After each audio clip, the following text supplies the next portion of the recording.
सबको नमस्कार। आज को हमारा जो टॉपिक है वो है हिंदी भाषा के प्रमुख कौशल जो हैं श्रवण कौशल, वाचन कौशल, पठन कौशल और लेखन कौशल। इनके बारे में हम बात करेंगे। तो सबसे पहले बात करते हैं श्रवण कौशल। श्रवण शब्द शु धातु से बना है जिसका संबंध सुनने की विभिन्न क्रियाओं अथवा ध्यानपूर्वक सुनने, अधिगम करने से है। तो अगर कहा जाए कि श्रवण कौशल क्या है या श्रवण कौशल से आप क्या समझते हैं, तो आप बता सकते हैं कि श्रवण कौशल का अर्थ विद्यार्थी में अथवा बालक में ऐसी क्षमता का विकास करने से है जिससे कि वह बालक किसी के द्वारा कही गई कथन को ध्यान से सुनकर उसका सही अर्थ समझ सके। अर्थात कहने का तात्पर्य यह है कि जब किसी के द्वारा कही गई बातों को सुनकर उसका जब हम अर्थ समझते हैं तो उसे हम श्रवण कौशल कहते हैं। सुनना और श्रवण कौशल में अंतर होता है। सुनना हमारे कान के पर्दे पर जो भी किसी के द्वारा ध्वनि आती है तो उसको हम कहते हैं कि हाँ सुन रहे हैं। लेकिन जो श्रवण कौशल की जब हम बात करते हैं तो जब हम किसी के द्वारा यानी जो हमारे कान के पर्दे पे जो ध्वनि आ रही है उसको सुनकर जब हम समझते हैं तो हम कहते हैं कि हमारा ये श्रवण कौशल है या बच्चे का श्रवण कौशल विकसित हो चुका है वो। तो ये है श्रवण कौशल। जब श्रवण कौशल क्योंकि हमारे जीवन में या बच्चे के जीवन के लिए बहुत उपयोगी होता है, क्योंकि बच्चा जब कक्षा में आता है या बच्चा जब जन्म लेता है उसका पहला कौशल श्रवण विकसित होना बहुत आवश्यक है वो। यानी कि बच्चे को श्रवण कौशल विकसित होगी तभी वो बाकी बची हुई कौशल अर्थात वाचन कौशल, पठन कौशल और लेखन कौशल पे हम आगे बढ़ सकते हैं। तो सबसे प्रमुख कौशल में से एक है श्रवण कौशल। श्रवण कौशल को अगर हम बात करें तो ये मुख्यतः 3 प्रकार के होते हैं। वो कौन कौन से हैं? पहला है अवधानात्मक श्रवण, दूसरा है रसात्मक श्रवण और तीसरा है विश्लेषणात्मक श्रवण। इन 3 प्रकार को हम समझते हैं संक्षेप में कि अवधानात्मक श्रवण क्या है। वो अवधानात्मक श्रवण से आशय है कि सुनी गई सामग्री को सुनकर उसके मुख्य तत्वों, विचारों, निर्देशों को ग्रहण करना। अर्थात जो भी हम बात सुनते हैं उसके हम जो मुख्य बातों को, जब उसके मुख्य निर्देशों को, उसके मुख्य भाव को जब हम ग्रहण करते हैं या उसके अर्थ को समझते हैं तो वो हो जाता है अवधानात्मक श्रवण। उदाहरण के तौर पर अगर कक्षा में कोई शिक्षक आपको 1 घंटे की क्लास लेता है वो, तो आप उससे केवल कुछ मुख्य बातों को ही ग्रहण करते हैं, ना कि उसके द्वारा कही गई प्रत्येक शब्द या प्रत्येक वाक्य को आप याद नहीं करते हैं। आप केवल उसके द्वारा कही गई मुख्य बातों, मुख्य विचारों या कहा जाए कि सारांश रूप में उसकी बातों को हम ग्रहण करते हैं, तो वो हो जाता है अवधानात्मक श्रवण। दूसरा होता है रसात्मक श्रवण। जैसा कि नाम से ही स्पष्ट है, रस की आनंद प्राप्ति करना। तो रसात्मक श्रवण से तात्पर्य है कि जब श्रोता द्वारा किसी के द्वारा कही गई बातों को सुनकर आनंदानुभूति होती है वो, यानी कि रस की प्राप्ति होती है, उसको अच्छा लगता है वो, तो उसको हम कहलाता है रसात्मक श्रवण। उदाहरण के तौर पर जब हम कोई कविता सुनते हैं या कोई गाना सुनते हैं वो, तो हो सकता है कि हमें उसके प्रत्येक पंक्ति का, प्रत्येक शब्द का उसको हमें अर्थ समझ में नहीं आ रहा, लेकिन हाँ केवल हमें वो अगर हम कविता सुनते हैं तो वो वीर रस की कविता में हमें जोश आती है, वो भक्ति रस होता है तो हमें भाव विभोर करता है वो, तो वो हो जाता है रसात्मक श्रवण।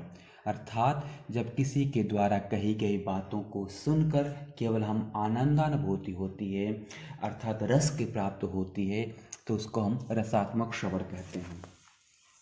और तीसरा आता है विश्लेषणात्मक श्रवण। विश्लेषणात्मक श्रवण से तात्पर्य है कि इसमें श्रोता द्वारा सुनी गई बातों को सुनी गई बातों को विश्लेषण किया जाता है वो, अर्थात अपने पूर्व अनुभव के आधार पर उसका मूल्यांकन करता है तथा निष्कर्ष निकालता है, तो वो हो जाता है विश्लेषणात्मक श्रवण। यानी कि कोई भी बात जब आप या कोई अधिगमकर्ता या कोई श्रोता सुनता है और उस पर मनन करता है, उसका मूल्यांकन करता है, उसका विश्लेषण करता है, और जब वो निष्कर्ष निकालता है तो उसको विश्लेषणात्मक श्रवण कहा जाता है। ये विश्लेषणात्मक श्रवण एक बहुत ही अच्छा श्रवण सब में इनमें से माना जाता है वो, कि हम किसी के द्वारा कही गई बातों को जब उसको हम सुनकर उसका विश्लेषण करते हैं, उसका मूल्यांकन करते हैं और तब निष्कर्ष निकालते हैं कि हाँ, जो वो व्यक्ति जो बात कह रहा था, क्या वह सही कह रहा है, क्या गलत कह रहा है। तो ये हो गया आपका विश्लेषणात्मक श्रवण। तो श्रवण ये मुख्यतः 3 प्रकार के हैं: अवधानात्मक श्रवण, रसात्मक श्रवण और विश्लेषणात्मक श्रवण। अब हम बात करते हैं कि जब विद्यार्थी कक्षा में, आपके कक्षा में विद्यार्थी जब आता है तो उसको हम कैसे उसके श्रवण कौशल को विकसित कैसे करेंगे, वो कैसे उसमें श्रवण कौशल बच्चों में विकसित किया जाता है वो।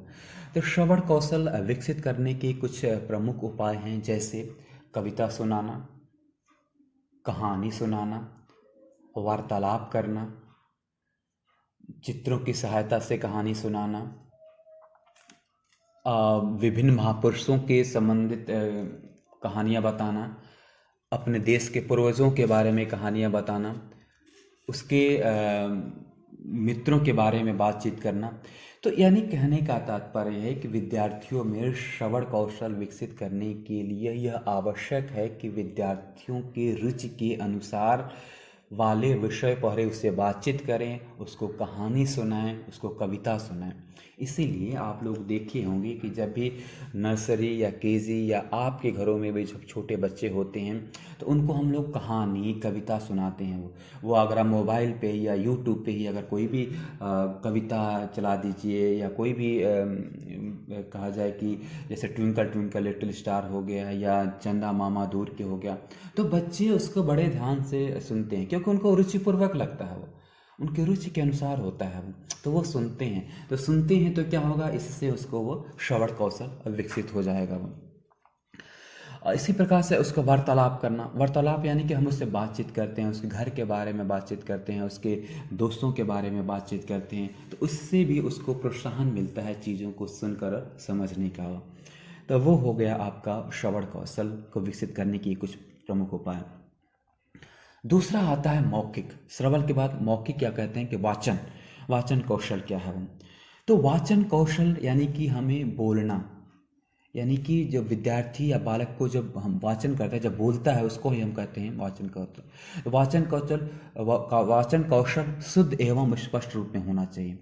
तो क्यों हम व्यक्तियों में या बच्चों में या बालक में हम मौखिक अभिव्यक्ति या वाचन कौशल क्यों विकसित करते हैं वो, ताकि विद्यार्थी शुद्ध एवं स्पष्ट तथा स्वाभाविक रूप से अपने बातों को रख सके। वो बालक जो है कि सहज भाव में अपने बात को प्रस्तुत कर सके। वो विद्यार्थी भाषा के विभिन्न शैलियों के द्वारा अपने विचार को प्रकट कर सके। वो विद्यार्थी अपने भाव को व्यक्त कर सके, यानी कि वो क्रोध में कैसे बोले, अगर खुश मिजाज है उसमें कैसे बोले, हर्ष में कैसे बोले, विषाद में कैसे बोले।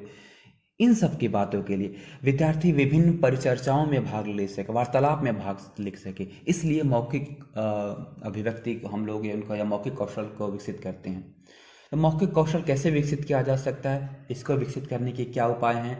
तो कहानी कथन के द्वारा, बातचीत के द्वारा, किसी भी चित्र के वर्णन के द्वारा, भाषण के द्वारा, किसी घटना के विवरण के द्वारा, वाद विवाद के द्वारा, विचार विमर्श के द्वारा, बाल सभा के द्वारा, अभिनय के द्वारा, काव्य या कहानी पाठ के द्वारा।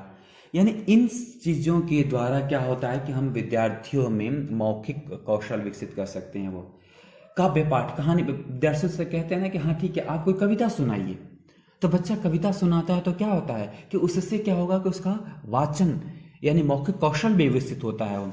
वाद विवाद हम कक्षा में करवाते हैं, तो इससे भी क्या होता है कि विद्यार्थियों में मौखिक अभिव्यक्ति का या मौखिक कौशल विकसित हो जाता है वो।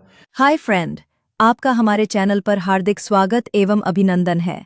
अगर आप हमारे चैनल पर पहली बार विजिट कर रहे हैं तो निवेदन है कि आप हमारे चैनल को सब्सक्राइब करके, लाइक और शेयर करके हमें मोटिवेशन प्रदान करें, ताकि हम आपके लिए ऐसे ही वीडियो लाते रहें।